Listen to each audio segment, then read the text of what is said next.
Bonsoir les amis, je suis ravi de vous retrouver encore une fois pour tenter de répondre aujourd'hui à 3 questions d'ordre fiscal posées par nos amis sur les réseaux sociaux.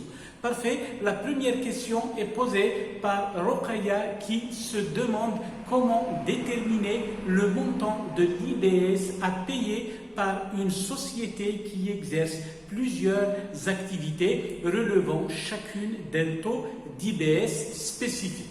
Parfait mes amis, c'est une question pertinente d'autant qu'elle a été posée à maintes reprises sur, nous avons dit, les réseaux sociaux.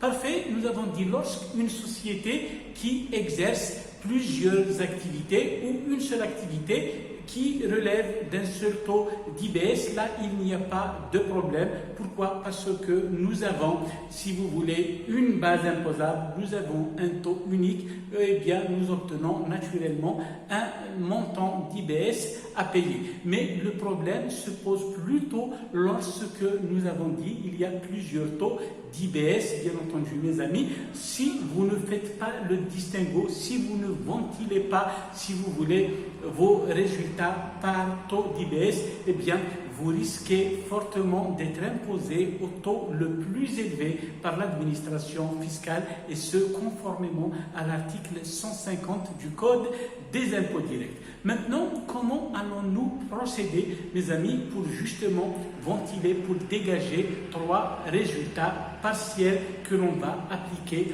à chaque taux d'IBS d'une manière isolée.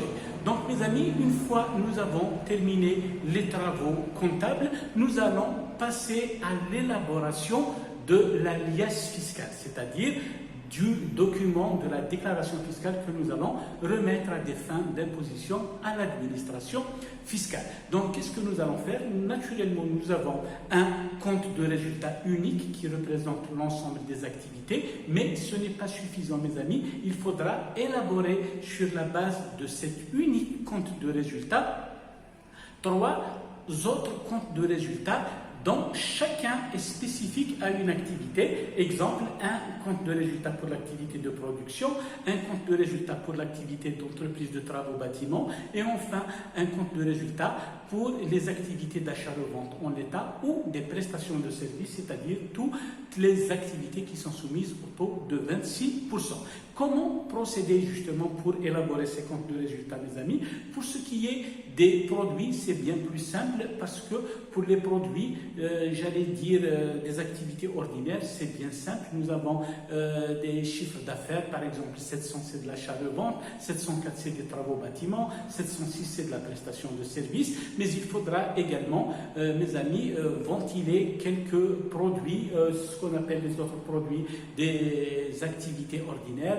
Le 75, nous avons également des produits financiers qu'il faudra ventiler sur les activités, mais c'est bien plus simple pour les produits, mes amis. Le problème se pose davantage pour les charges parce qu'il faudra ventiler l'ensemble des charges, c'est-à-dire les charges globales sur chaque activité. Et pour justement ventiler ces charges, mes amis, nous avons 2 types de charges. Nous avons les charges, si vous voulez, directes que l'on peut allouer, si vous voulez, sans équivoque, sans amalgame à chaque activité. Je vous donne un exemple.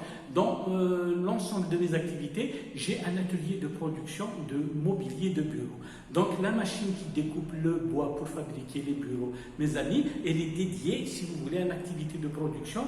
Donc son amortissement, les charges d'entretien, si vous voulez, le salarié qui travaille sur cette machine, toutes ces charges-là seront dédiées à l'activité de production, donc de mobilier de bureau. Là, le problème ne se pose pas. Idem pour les entreprises de travaux bâtiments et les autres activités, à savoir la prestation et, par exemple, l'achat-revente. Maintenant, nous allons passer à un autre niveau de charge, c'est ce qu'on appelle les charges communes, qu'on appelle également en comptabilité analytique, souvenez-vous, des charges indirectes que l'on va ventiler sur chacune des activités en prenant en compte ce qu'on appelle une clé de répartition.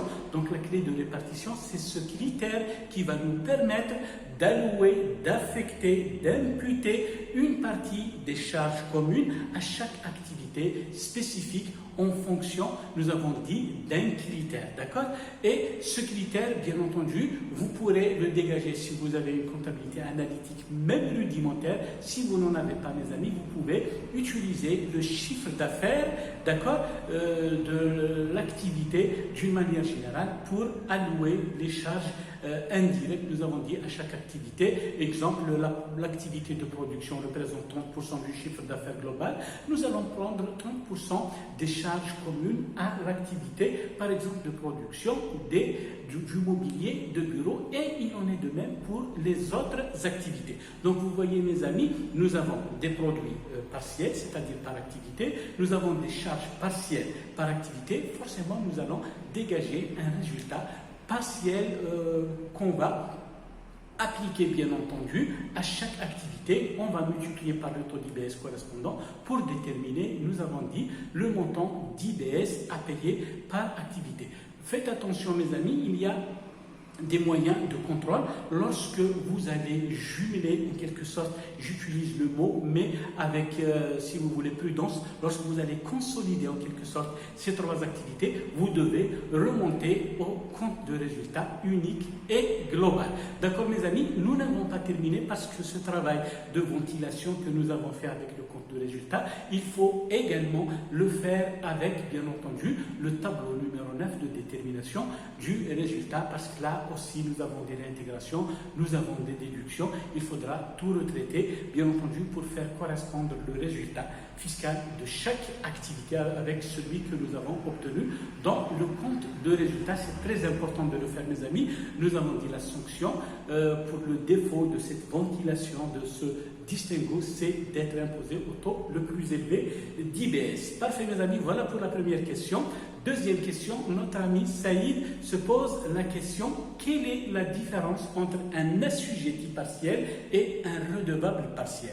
Question pertinente également, mes amis, parce qu'il faut définir les concepts, d'accord? On ne peut pas passer directement à la résolution de cas pratiques si nous ne maîtrisons pas, si vous voulez, le fondement, si nous ne maîtrisons pas les concepts, les définitions qui vont nous permettre, bien entendu, d'aller de l'avant, d'accord, mes amis?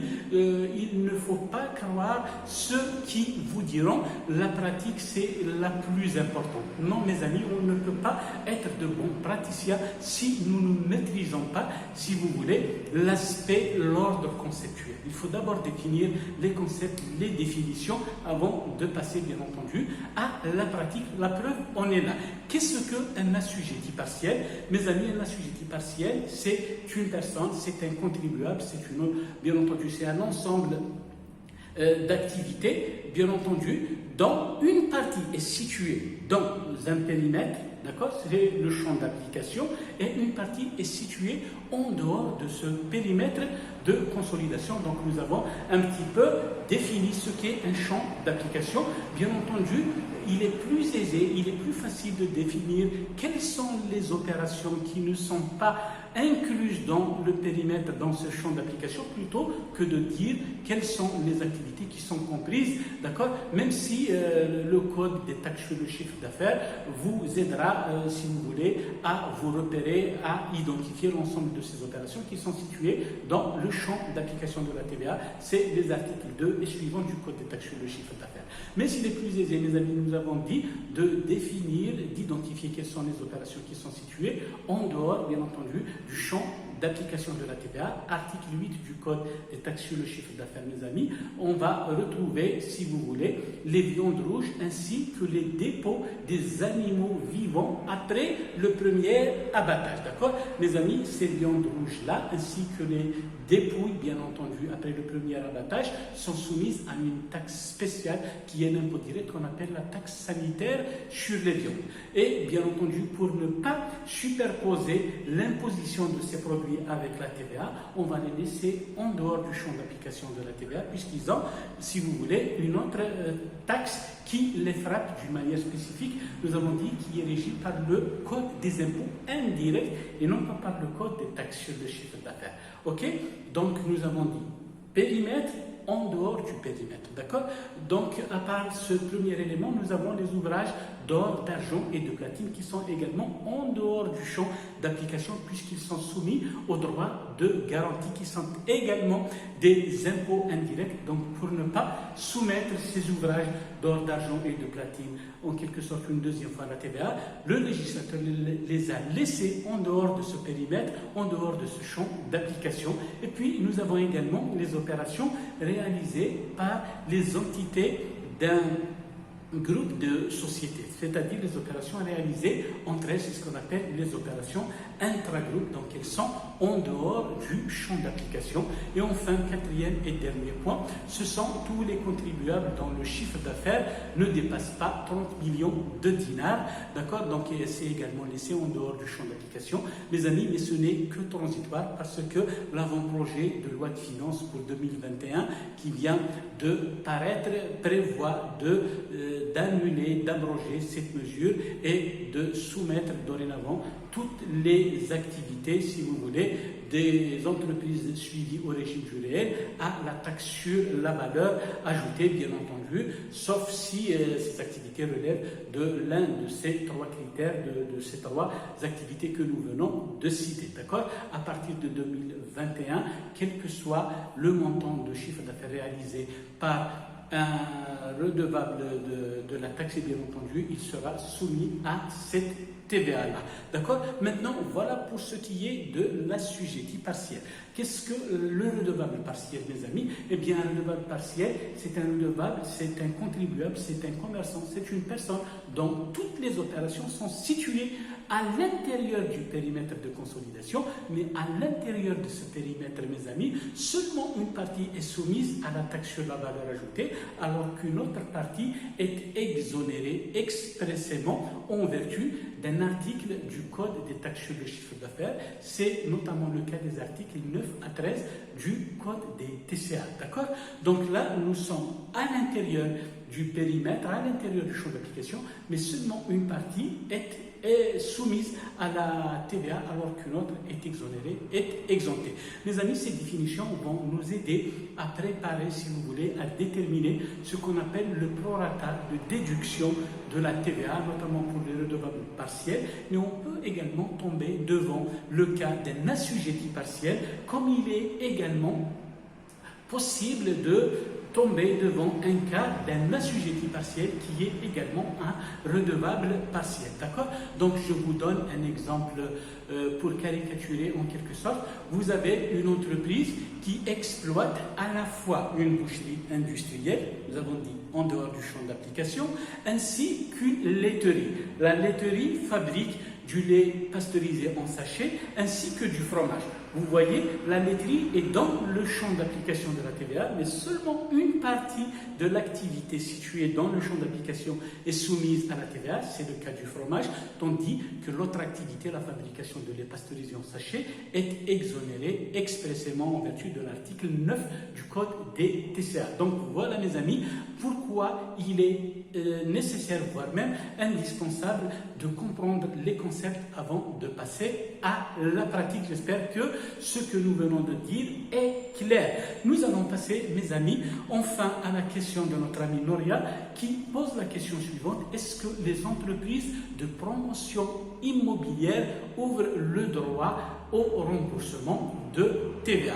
Parfait, mes amis. Donc, qui déjà ouvre droit au remboursement de TVA, toujours dans l'esprit de la question posée par notre ami Noria? Eh bien, c'est lorsque nous avons un décalage, c'est-à-dire une différence entre le montant de la TVA déductible en amont et le montant de la TVA que l'on facture en aval. Je parle de montant, mais en réalité, il s'agit de taux. Exemple, j'achète à 19%, je vends à 9%, donc là, vous serez, si vous voulez, dans une situation qu'on appelle un précompte. Un précompte qu'on appelle également un crédit structuré. Pourquoi structuré? Parce qu'il ne va pas se résorber dans le temps, surtout lorsque nous retrouvons cette situation pendant plusieurs années. Donc, quelle est en quelque sorte l'issue? Quelle est la solution? C'est de demander le remboursement de la TVA auprès de l'administration fiscale dans la mesure où l'on ne peut pas imputer déducter